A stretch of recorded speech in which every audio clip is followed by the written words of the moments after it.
우리의 예배가 귀한 것은 드릴 수 없는 중에 혹은 드리기 어려운 중에도 하나님 앞에 예배를 드릴 수 있다라는 것이 귀한 것인 줄 믿습니다.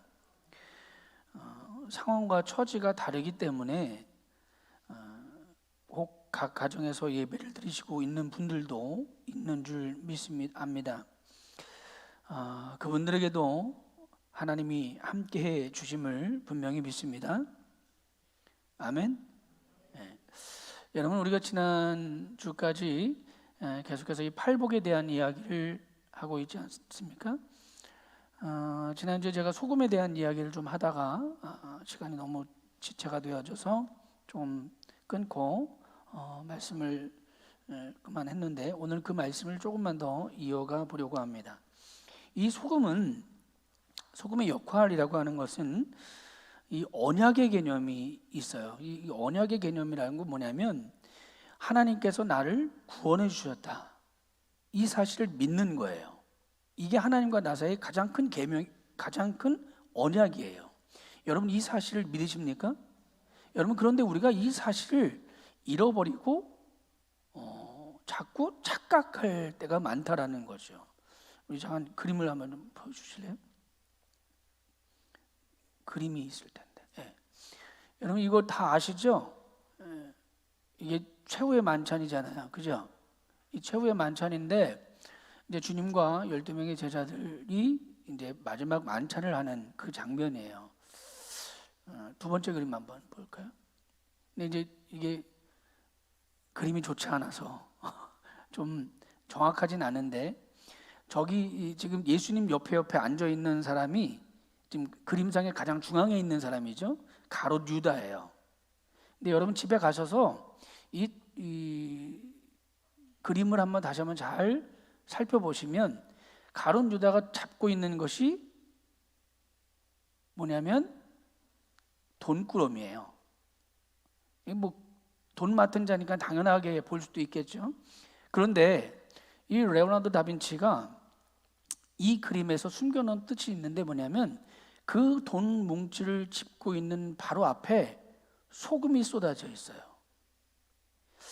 뭐 식사하다가 움직이고 왁자왁자 하다 보면 쓰러질 수도 있겠지라고 생각할 수 있지만, 여러분, 이 레오나르도 다빈치가 이 소금을 쓰러뜨리고 돈 주머니를 쥐고 있는 유다를 그린 이유가 반드시 있어요. 그게 뭐냐면 유다가 하나님의 언약, 약속보다 물질을 붙잡은 사람이었기 때문에 그런 거예요. 그래서 이 소금이 쓰러졌다라고 하는 것은 바로 이 약속을, 지금 이 언약을, 하나님의 언약을 지금 그가 넘어뜨렸다라고 하는 이야기거든요. 여러분, 우리도, 저와 여러분도 하나님 앞에 너는 세상의 소금이다 라고 하는 이 말씀을 붙잡고 사는 것 같지만, 사실은 순간순간 내가 원하는 것을 붙잡고 내가 원치 아니하는 것이 아니라 내가 가장 원했던 것 다음에 있는 것은 소홀히 여긴다라는 거예요. 그래서 그것이 쓰러져 버리고 언약이 깨져 버리는 거예요. 여러분, 이 언약이 다시는 깨어지지 않기를 간절히 바랍니다. 예수께서 너희는 세상의 소금이다 라고 하는 이야기의 마지막 핵심은 뭐였냐면 바로 너와 나는 계약을 맺었어.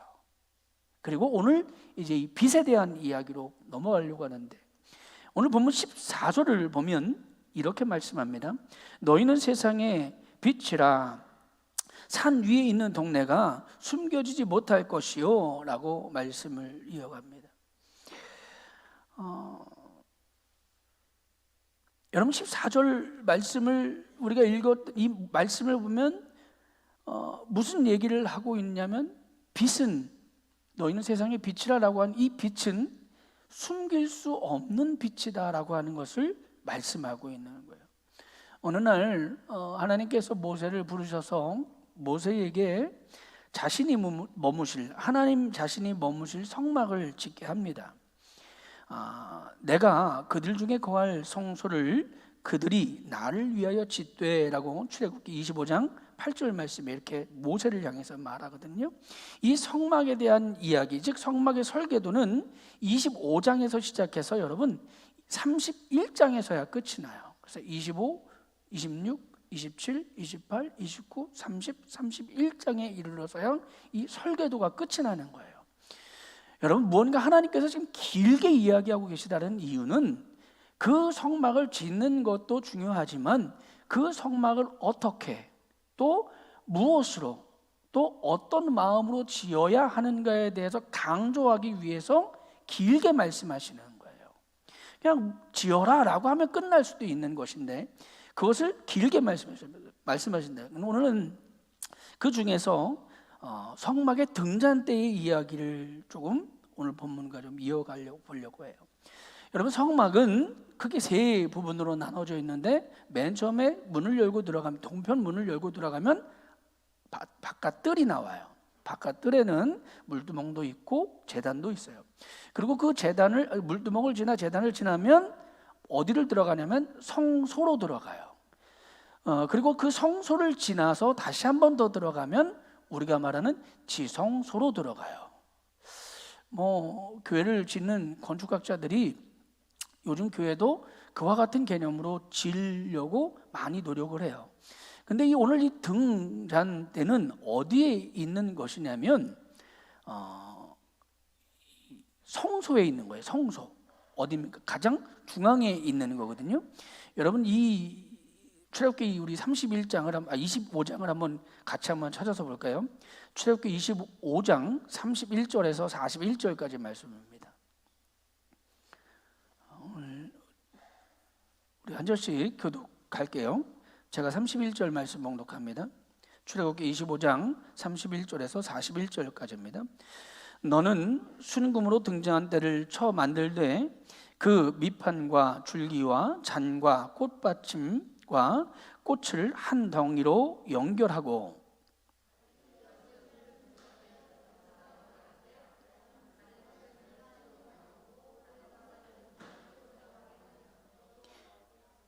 이쪽까지의 살구꽃 형상의 잔셋과 꽃받침과 꽃이 있게 하고 저쪽까지에도 살구꽃 형상의 잔셋과 꽃받침과 꽃이 있게 하여 등잔대에서 나온 가지 6을 갖게 할지며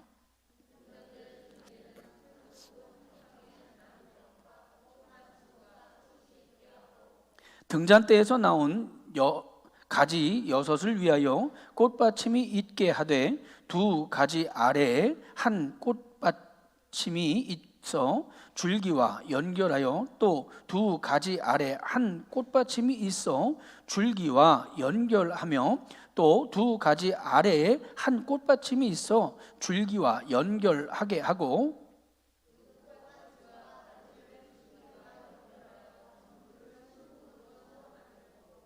등잔 7을 만들어 그 위에 두어 앞을 비추게 하며 등잔대와 이 모든 기구를 순금 1달란트로 만들되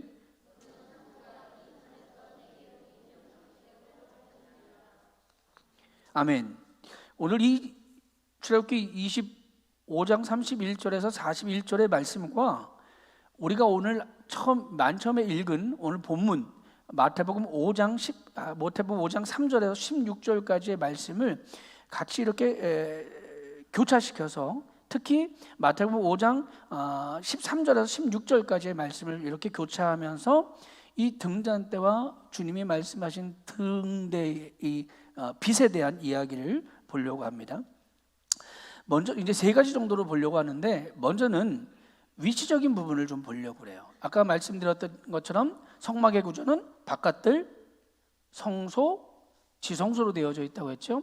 이 등잔대는 어디에 있다고 그랬습니까? 성소에 있는 거예요. 근데 이 성소는 어떤 위치냐면 이 성막을 이렇게 담을 지으면 담 안에 이제 집처럼 그 두꺼운 천을 여러 겹을 덮여서 아주 막아요. 천지사방을 다 막습니다.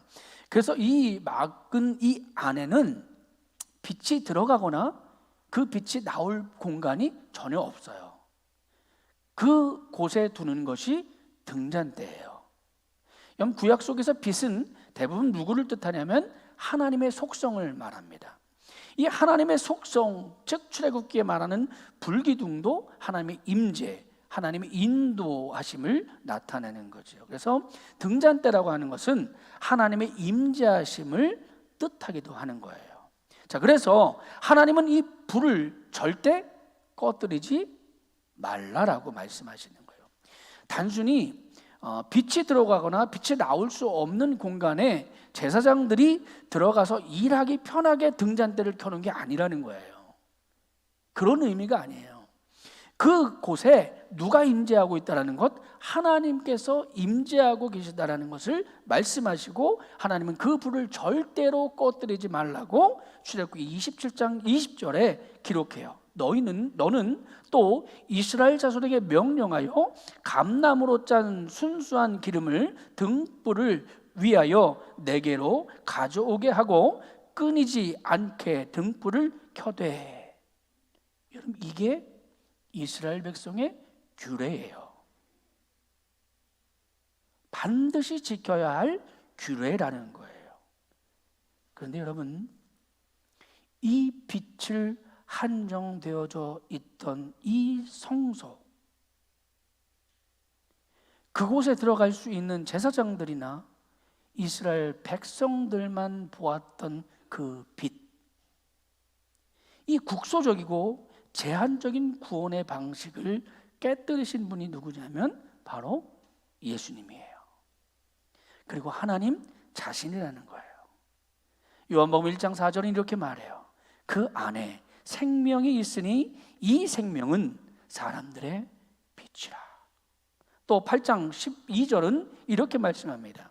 예수께서 또 말씀하여 이르시되 나는 세상의 빛이니 나를 따르는 자는 어두움에 다니지 아니하고 생명의 빛을 얻느니라. 아멘. 여러분, 주님은 항상 무엇라 말씀하시냐면 나는 세상의 빛이라 라고 말씀하십니다. 성소에 들어가는 선택된 자들만이 구원받는 자가 되는 것에서 예수께서 그 휘장을 찢으시고 세상 밖으로 나오신 분, 바로 그분이 예수님이에요. 예수께서 다시 크게 소리 지르고 영혼이 떠나니라. 이에 성소 휘장이 위에서부터 아래로 찢어져 둘이 되고 땅이 진동하여 바위가 터졌다. 마태복음 27장 50절에서 51절까지의 말씀입니다. 여러분, 오늘 본문은 이 빛을 어디에 두기를 원하십니까?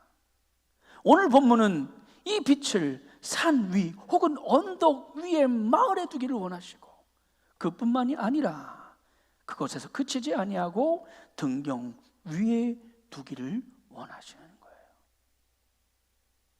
과거의 이 빛은 성소에 있었는데 그곳에 들어가는 자만이 그 빛을 볼 수 있었고 그곳만 밝혔는데, 예수께서 당신의 십자가로 말미암아 그 성소의 휘장을 찢으시고 빛이 언덕 위로, 산 위로, 등경 위로 올라가신 줄 저는 믿습니다.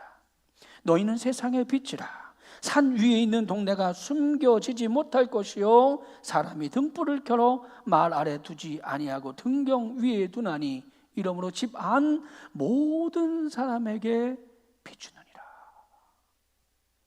빛이신 예수님이 이 땅에 오심으로 말미암아 이스라엘 민족에게 국한되었던 그 빛이 온 세상, 온 인류 그 빛으로 바뀐 겁니다.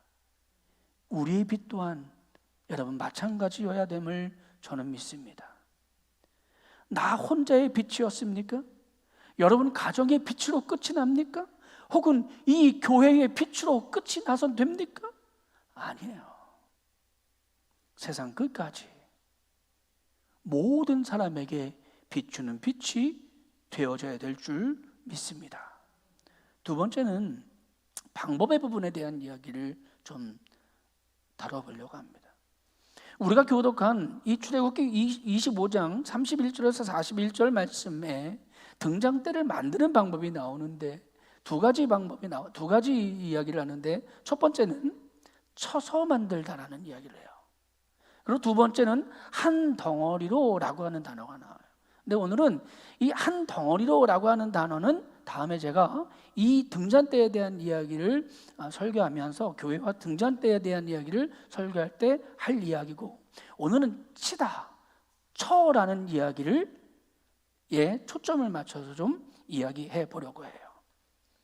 너는 순금으로 등잔대를 쳐 만들되 그 밑판과 줄기와 잔과 꽃받침과 꽃을 한 덩어리로 연결하고.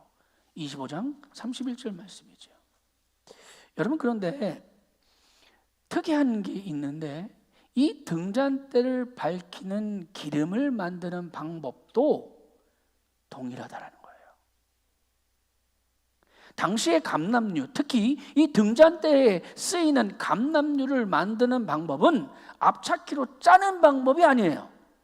앞차키로 눌러서 짜서 만드는 것이 아니라 어떻게 만드냐면 반드시 돌로 그 올리브유를 쳐서 짓이겨서 그것을 바구니 위에 올려놔요. 그러면 바구니 위에서 걸러지고 온전한 감람유만 흘러내려요. 그 감람유에는 절대 어떤 첨가물도 넣어서는 안 되고 어떤 향신료도 넣어서는 안 돼요. 등잔대를 만들 때도 쳐서 만들어야 하며, 그 감람유를 만들 때도 반드시 돌로 쳐서 사용해야 하는 것이 구약의 이 감람유를 만드는, 빛을 시작하는 방법의 시작이에요. 그런데 그 빛이 예수님에게로 오셔서, 그 감람유이신 예수님께서 그 빛의 방법을 우리에게 다시 보여주시는데, 세상의 빛이 되라고 하신 그리스도께서 십자가에 달리시는 거예요. 그리고 십자가의 열매로 그분 자신을 드립니다. 감람나무의 열매를 돌로 짓져 기름을 내리셨듯이 그들은 능욕을 받으며 침을 뱉으며 채찍질하고 죽일 것이라고 마가복음 10장에 말씀하셨듯이, 그가 매를 맞고 그가 채찍에 짓이겨져 돌에 맞으며 친히 십자가의 열매인 감람나무 열매가 되셨으며, 그 짓이겨진 감람유가 스스로 되셨음을 저는 믿습니다. 마지막으로 방향과 대상에 대한 부분을 좀 이야기해 보려고 합니다. 등잔대는 여러분, 성소 안에서 끊이지 않는 불을 켜놓아야 돼요. 우리는 마치 이 빛을, 여러분과 제가 이 빛의 삶, 너희는 빛이라 라고 한 이것을 출애굽기의 빛으로 착각하며 살아갈 때가 많아요. 출애굽기 27장 20절과 21절은 이렇게 말씀하죠. 너는 또 이스라엘 자손에게 명령하여 감람으로 짠 순수한 기름을 등불을 위하여 너에게 가져오게 하고, 내게로 가져오게 하고, 끊이지 않는 등불을 켜되 아론과 그의 아들들로 회막 안 증거궤 앞 휘장 앞에서 저녁부터 아침까지 항상 여호와 앞에 그 등불을 보살피게 하라. 이는 이스라엘 자손이 대대로 지킬 규례다. 여러분, 우리가 이 출애굽기 27장 20절에서 21절까지의 말씀을 속에 우리가 착각하고 있는 부분이 담겨 있어요. 그게 뭐냐면, 여러분, 저 20절과 21절에 있는 말씀 속에 이스라엘 백성은요, 그 짓이겨진 감람유를 가지고 오고 예배하고 제사를 드려요. 그리고 그 빛을 관리하는 사람은 제사장들이었어요. 여기까지는 그래도 우리가 수긍할 수 있어요. 괜찮아요. 그런데 문제는 뭐냐면 그 이스라엘 백성들의 삶이 빛의 삶이 아니라 제사와 예배를 드릴 때만 빛과 동질성을 느낄 뿐 그들의 삶은 빛의 삶이 아니었다라는 거예요. 문제는 여기에 있어요. 그런데 예수님으로 말미암아 그 방향과 대상이 바뀌게 되는 거예요. 그분이 친히 십자가의 열매가 되셨고 그 십자가의 열매가 돌과 채찍으로 짓이겨져 감람류가 되셨고 주님은 여기에서 끝이라고 말씀하시는 것이 아니라는 거예요. 이스라엘 백성들은 거기에서 그쳤어요. 그래서 항상 성소를 들어갈 때만 감람류를 드릴 때만 반짝이는 신앙을 했어요. 그러나 우리 주님은 너는 이라고 말씀하셔요. 바로 그 첫 번째 너라고 하신 사람이 성경에 기록되어져 있는데 바로 그 너라고 확신한, 나라고 확신한 빛의 사람이 있었어요. 너는 세상의 빛이라 라는 말씀을 자신에게 담고 또 그 빛이 되고자 자신의 어두움에서 빛으로 옮겨간 사람. 그가 이렇게 고백하죠. 그들이 그리스도의 일꾼이냐? 정신없는 말을 하거니와 나는 더욱 그러하도다. 내가 수고를 넘치도록 하고 옥에 갇히기도 더 많이 하고 매도 수없이 맞고 여러 번 죽을 뻔하였으니 유대인에게 40에 하나 감한 매를 5번 맞았으며 3번 태장을 맞고 1번 돌로 맞고 3번 파손하고 일주야를 깊은 바다에서 지냈으며 여러 번 여행하면서도 강의 위협과 강도의 위험과 동족의 위험과 이방의 위험과 시내의 위험과 광야의 위험과 바다의 위험과 거짓 형제 중에 위험을 당하고 또 수고하고 애쓰고 여러 번 자지도 못하고 줄이고 목마르고 여러 번 굶고 춥고 헐벗었노라. 사도 바울이 고린도후서 11장에 고백한 내용입니다. 또 그가 이렇게 고백합니다. 또한 가지가 꺾였는데 돌 감람나무인 내가 그 중에 접붙임이 되어 참 감람나무 뿌리의 진액을 함께 받는 자가 되었다. 또 17절엔 이와 같이 고백합니다. 돌 감람나무인 우리가 참 감람나무의 접붙임이 되었다. 또 동절 같은 장 24절엔 이렇게 말해요. 내가 돌 감나무에서 찍힘을 받고 본성을 거슬러 좋은 감람나무의 접붙임을 받았으니 원 가지는 이 사람이야 얼마나 더 감람나무의 접붙임을 받으랴.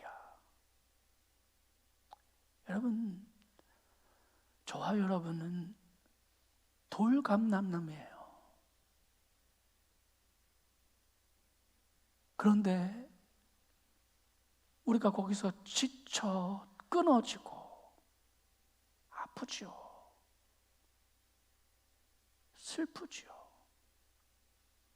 내가 사는 인생에서 잘라지고 내가 사는 이 권역에서 헤어지고 나뉘어진 것 같은데 사실 그곳은 돌 감나무였다라는 겁니다. 여러분과 저는 찍힘을 받은 돌 감람나무입니다. 찍히기 전까지는 여전히 돌 감나무인 그런데 우리가 찍힘을 받고 참 감람나무인 십자가의 접붙임을 받은 거예요. 그러므로 감람류를 바치고 예배와 상관없이, 빛과 상관없이 살아가던 구약의 이스라엘의 삶이 저와 여러분의 삶이 아니라 이제 그리스도를 믿음으로 말미암아 우리가 돌감람나무였으나 찍힘을 받아 이제는 참 감람나무 열매가 된 것임을 저는 믿습니다. 너는 세상의 빛이라. 이제 저와 여러분은 세상의 빛이에요. 저와 여러분이 십자가의 열매가 되어서 침음 받아야 되고 쳐서 짓이겨진 감람류가 되어야 된다라는 말입니다. 그리고 세상의 빛이 되어져야 됩니다. 사도 바울이 그랬던 것처럼 말입니다. 베드로가 거꾸로라도 십자가를 졌던 것처럼 말입니다. 여러분의 믿음의 선조가 그랬던 것처럼 말입니다. 아니, 이제 우리가 빛이 되어서 우리가 믿음의 선조가 되어져야 됨을 말씀하고 있습니다. 저는 오늘 한 말씀을 읽고 이야기를 마치려고 합니다. 예수께서 나와 말씀하여 이르시되 하늘과 땅의 모든 권세를 내게 주셨으니 그러므로 너는 가서 모든 민족을 제자로 삼아 아버지와 아들과 성령의 이름으로 세례를 베풀고 내가 너희에게 분부한 모든 것을 가르쳐 지키게 하라. 볼지어다 내가 세상 끝날까지 너희와 항상 함께 있으리라 하시니라. 기도하겠습니다.